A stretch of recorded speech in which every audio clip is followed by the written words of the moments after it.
វាអត់ចេញកំហំឲ្យទេបើយើង ignore គឺបាត់ដែរក៏ប៉ុន្តែបាត់ទាំងខុសបាទទាំងអស់គ្នាយើង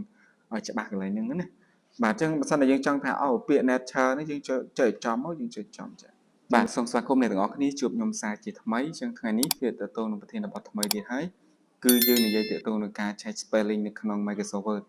ហើយសម្រាប់ Microsoft Word នេះខ្ញុំមានជាប្រភេទអត្ថបទមួយបាទឲ្យទាំងអស់គ្នាមើល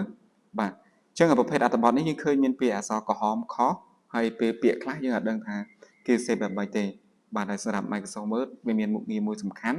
ដែលអាចឲ្យយើងធ្វើការ check spelling grammar បានអញ្ចឹងកុំឲ្យខាតពេលយើងអាចធ្វើការ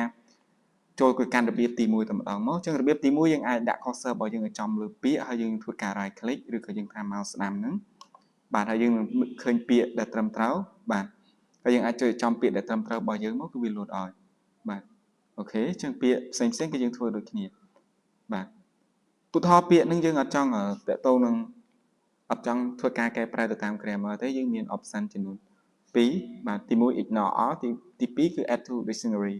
អញ្ចឹងកន្លែងនេះ add to dictionary គឺយើង add ទៅវចនានុក្រមរបស់អង់គ្លេសហើយ ignore all គឺយើងអត់ខ្វល់មានន័យថាពាក្យហ្នឹងបាត់ក្រហមដែរក៏ប៉ុន្តែទៅទាំងខុសបាទ ignore all បាទហើយសម្រាប់ពាក្យខាងលើនេះជាពាក្យសច្ចេះដែលវាធ្វើការសច្ចេះឲ្យយើងមើលថាពាក្យហ្នឹងគឺជាពាក្យត្រឹមត្រូវបាទអូខេអញ្ចឹងខ្ញុំនឹងធ្វើការ undo បាទហើយយើងចូលរបៀបទី2អញ្ចឹងរបៀបទី2សម្រាប់ paragraph របស់យើងអាចចូលទៅក្នុង home tab របស់យើងមានពាក្យថា review ហើយយើងមើលមកខាងឆ្វេងទាំងអស់យើងនឹងឃើញ ABC នេះឬក៏ពាក្យពេញថា spelling and grammar ហ្នឹងគឺយើងចុចចំមកបាទអញ្ចឹងយើងនឹងលោតពាក្យនៅខាងស្ដាំបាទពាក្យខាងស្ដាំពាក្យខាងលើគឺកន្លែងដែលខុសហ្នឹងគឺវានឹងដាក់ឲ្យហើយពាក្យដែលសច្ចាស់ហើយ ignore one ហ្នឹងគឺ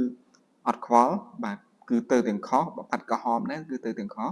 ហើយ ignore all គឺយើងពាក្យហ្នឹងកាលណាតែមានលើក្រោយទៀតនៅក្នុងអត្ថបទរបស់យើងគឺវាអត់ចេញក្រហមឲ្យទេបើយើង ignore គឺបាត់ដែរក៏ប៉ុន្តែបាត់ទាំងខុសបាទទាំងអស់គ្នាយើងឲ្យច្បាស់កន្លែងហ្នឹងណាបាទអញ្ចឹងបើសិនតែយើងចង់ថាអូពាក្យ nature នេះយើងចុចចំមកយើងចុចចំចាអញ្ចឹងវានឹងកែប្រែឲ្យបាទអូខេអញ្ចឹង option ហើយពាក្យផ្សេងៗទៀតយើងអាចចុចបានដូចគ្នាអូខេបាទវានឹងលោតសច្ចេះឲ្យប៉ុន្តែខ្ញុំចង់បានពាក្យ culture នេះ cultural នេះគឺទៅទាំងខុសបាទគឺទៅទាំងខុសគឺយើងចុច ignore មកបាទបាត់ក្រហមដែរគឺប៉ុន្តែពាក្យនេះពាក្យដែលមិញគឺ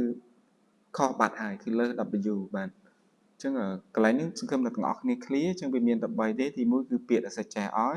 ទី2 ignore all ទី3គឺ add to dictionary អញ្ចឹងសូមអរគុណទាំងអស់គ្នាឥឡូវវីដេអូរបស់យើងឈានដល់ទីបញ្ចប់ហើយក៏សូមអរគុណសម្រាប់ការទស្សនាវីដេអូរបស់ខ្ញុំបើសិនជាមានកំហុសខុសឆ្គងអីក៏សូមខន្តីអភ័យទោសបាទ